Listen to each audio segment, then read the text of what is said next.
নবীর কদমে চুমা দিতে পারো? তুমি যদি নবীর কদমে একবার চুমা দাও তাহলে তোমার অবস্থাটা কি হবে? আমি নবী পাকের পাপী গুনাহগার উম্মতি, আমি জোর গলা দিয়ে ডকুমেন্টস দিয়ে দিতে পারি, একবার যদি আমার নবীকে তুমি চুমা দিতে পারো, অন্তরে মোহাব্বত রেখে তুমি জান্নাতি হয়ে যাবে। জোরে বলুন সুবহানাল্লাহ, সুবহানাল্লাহ, সুবহানাল্লাহ। জানের হাবিব হাবিবুল্লাহ ইরশাদ করছেন, আমার কাছে এসো, আমার জিয়ারত করো, আমার কাছে এসো, আমার জিয়ারত করো, আমার কাছে এসে আমার সাথে তুমি সাক্ষাৎ করো। বলেন নবী, তুমি তো সরজমিনে মদিনা মুনওয়ারার মাটির অংশে কবরের ভিতরে আছো, তোমার জিয়ারত কেমন করে করব? দয়ার নবী মায়ার নবী হাবিবুল্লাহ পবিত্র জবানে ইরশাদ করেন, মান যারা কবরি ওয়াজাবাত লাহু শাফাতি, যে আমার অন্তরে মোহাব্বত রেখে আমার কবরের জিয়ারত করলো। আপনি কবরস্থানে যান, মায়ের কবরের জিয়ারত করেন, কবরস্থানে যান, বাপের কবরের জিয়ারত করেন, আপনি কবরস্থানে যান, আপনার গ্রামবাসী ইসলাম ধর্মের মুসলমান ভাতৃবৃন্দকে স্মরণ করে আপনি কবরের জিয়ারত করেন, কিন্তু কোন কবরের জিয়ারত করার কারণে কোন রকম গ্যারান্টেড নাই যে আপনাকে জান্নাতি করার দিবে, আপনাকে জান্নাতির ঘোষণা করে দেওয়া হবে।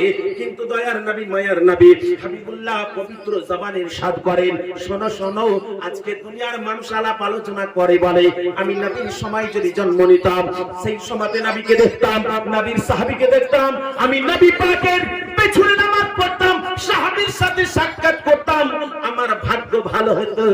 আর সেই কথাটাই কবি বলেছেন, জন্ম আমার নবীর যুগে হলে কেমন হতো,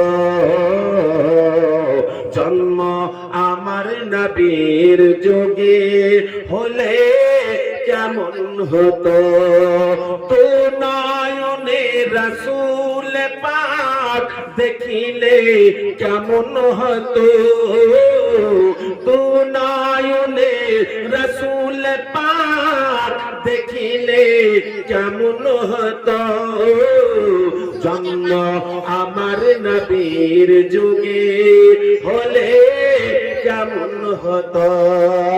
আল্লাহর নবী তো জাহানের হাবিব হাবিবুল্লাহ পবিত্র জবানে ইরশাদ করে জানিয়ে দিলেন, শোনো শোনো, তুমি দুঃখ করো না, অন্তরে ব্যথায় ব্যথিত হইও না, তোমার চোখ দিয়ে পানি ঝরাইও না, তুমি অন্তরে মোহাব্বত করে একবার তুমি আমার কবরে জিয়ারত করতে আসো।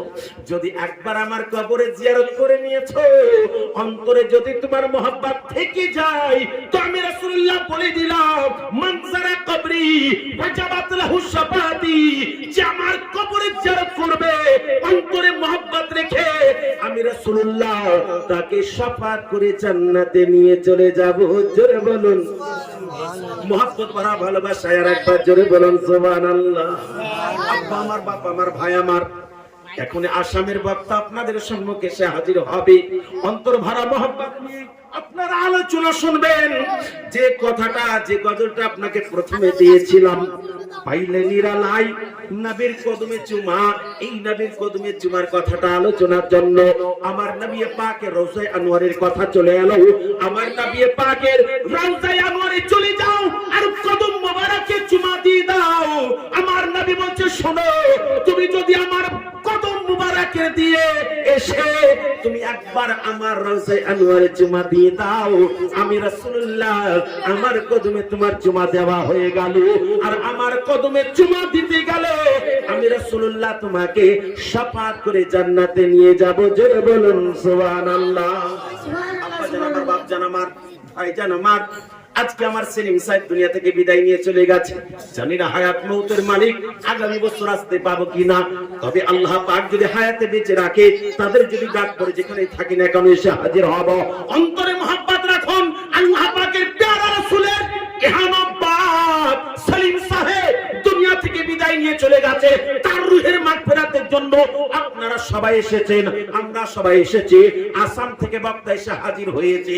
অবশ্যই অবশ্যই আজকে আব্বা জানের কথা কিছু আলোচনা করতে হবে, মায়ের কথা কিছু আলাপ আলোচনা করতে হবে।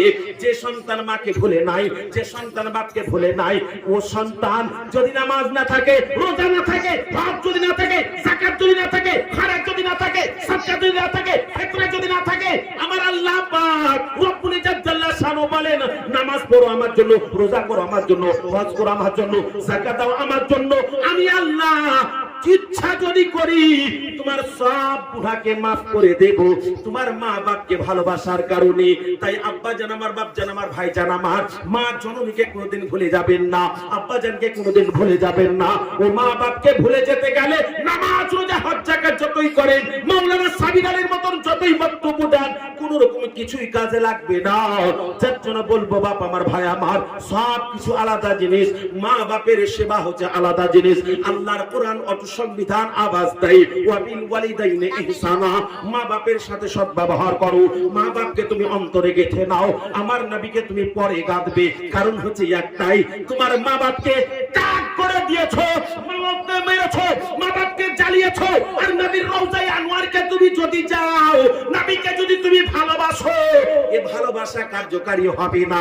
মা বাপকে তুমি জ্বালিয়েছো, কাবার হজ করতে তুমি যাচ্ছ, আমার আল্লাহ বলছে না না না, তোমার কাবার হজ আমি কবুল করব না। তুমি মা বাপকে জ্বালিয়েছো, আর তুমি তাহাজ্জুদের নামাজ পড়ছো, না না না, তোমার তাহাজ্জুদের নামাজ পর্যন্ত কবুল হবে না। ওই জন্য বলা হলো, আগে তোমার মা আর বাপকে ভালোবাসো।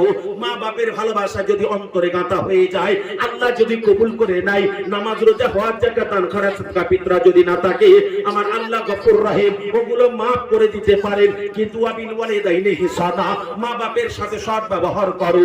এই মা বাপের সাথে সৎ ব্যবহার আপনাদেরকে কেমন করে করতে হবে, একটা আলাপ আলোচনা আপনাদের শোনাবো। একবার মোহাব্বতে জোরে বলুন সুবহানাল্লাহ। নবী পাক সাহেবে কওন মাকার, আগে কদম মুবারকের চুমার কথাটা বলি। দয়ার নবী মুস্তাফা হাবিবুল্লাহকে শাবে মিরাজ, রাত্রি ভ্রমণ, আল্লাহর নবী দোজাহানের হাবিবকে রাত্রির অংশে আমার আল্লাহ পাক নিয়ে আসছে। তো জিব্রাইলকে বলছেন, জিব্রাইল তুমি যাও, আমার নবীকে নিয়ে এসো। আল্লাহ পাকের আওয়াজ, জিব্রাইল তুমি যাও। আমার হুজুর হযরতুল আল্লাহ মাওলানা মুফতি নূর মোহাম্মদ সাহেব কিবলা মাদ্দাজিলাল আলী আমাকে বলছেন, হুজুর আসামের হুজুর রেস্টে আছে রুমে, তো আপনি আসামের হুজুরকে নিয়ে যাবার জন্য আসেন। ঘর থেকে আমাকে বলছে, আমি স্টেজে বসে আছি, আপনি আসেন, হুজুরকে নিয়ে আপনি স্টেজে আসবেন। বাস আমি বললাম আসছি। আমার যাওয়ার আগে আসামের হুজুরকে বলছে, হুজুর আপনি শুয়ে যান, আপনি চোখ বন্ধ করে শুয়ে যান, আপনি কিচ্ছু বলবেন না, সাবির সাহেব আসছে। কি করে আপনাকে জাগাইছে খালি এটা দেখা যায়। আজকাল কিছু বেয়াদব আছে, মা যদি শুয়ে থাকে, এ মা, মা কি, এ মা উঠ, ওরে বাপরে, ওর যদি মৌত না হয় তো এমনি মরে যাবে।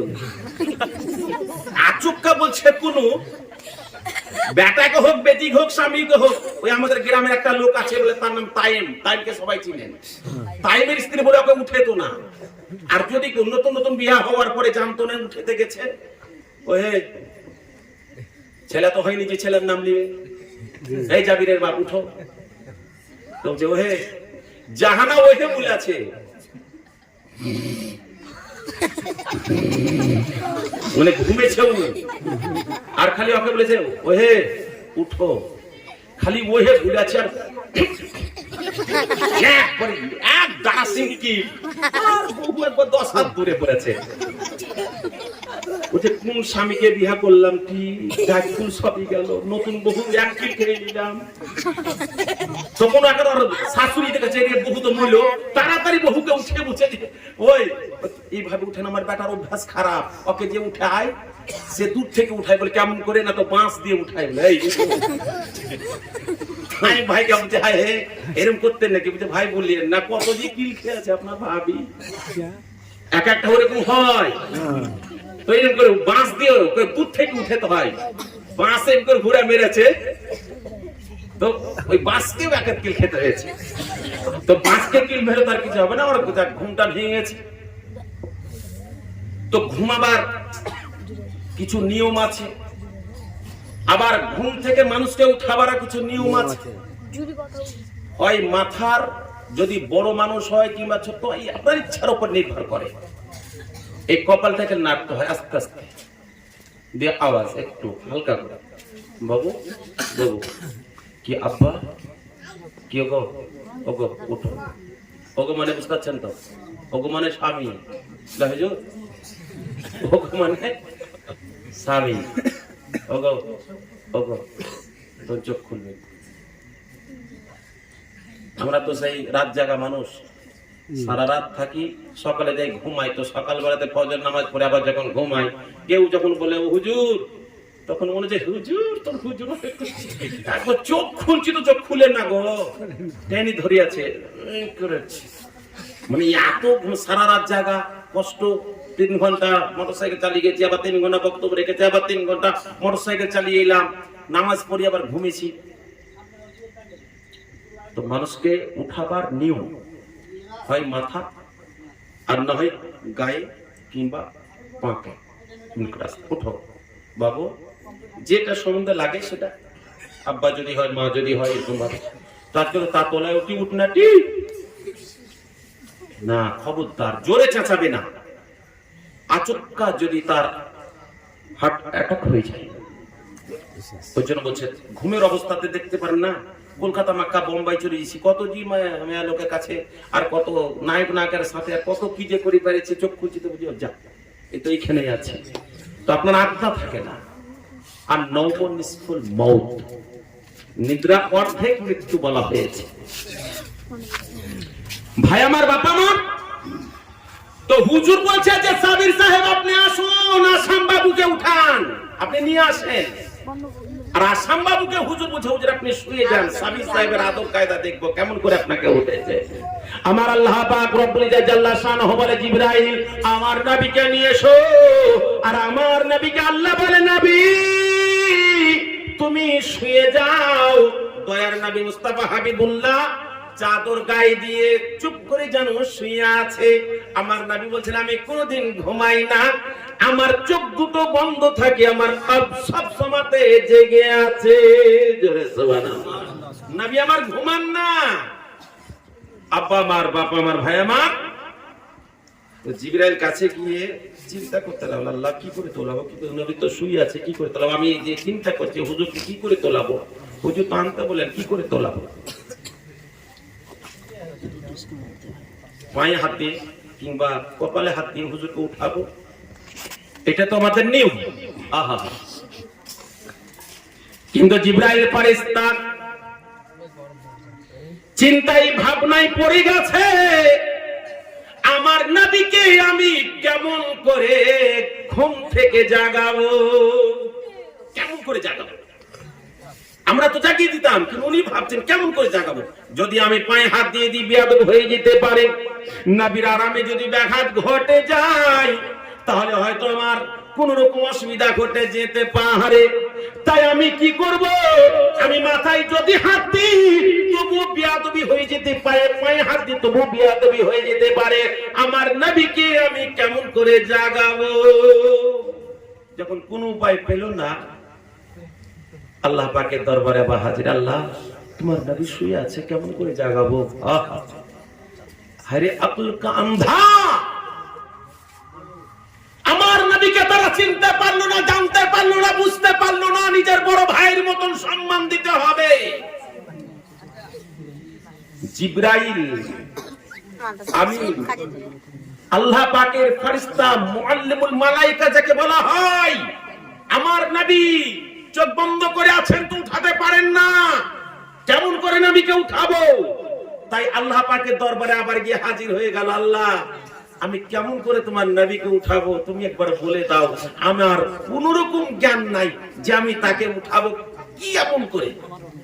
তোমার আল্লাহ পাক রব্বুল ইজ্জত জাল্লা শানহু আওয়াজ দিয়ে দিল, জিবরাইল তুমি তাড়াতাড়ি যাও, আর আমার নবী দেখো ঘুমিয়ে আছে, শুয়ে আছে, তো আমার নবীর কাছে গিয়া তুমি হাত দিয়ে নয়, তুমি আমার নবীর কদম মুবারকে তোমার লব দুটো দিয়ে চুমা দিয়ে দিবে।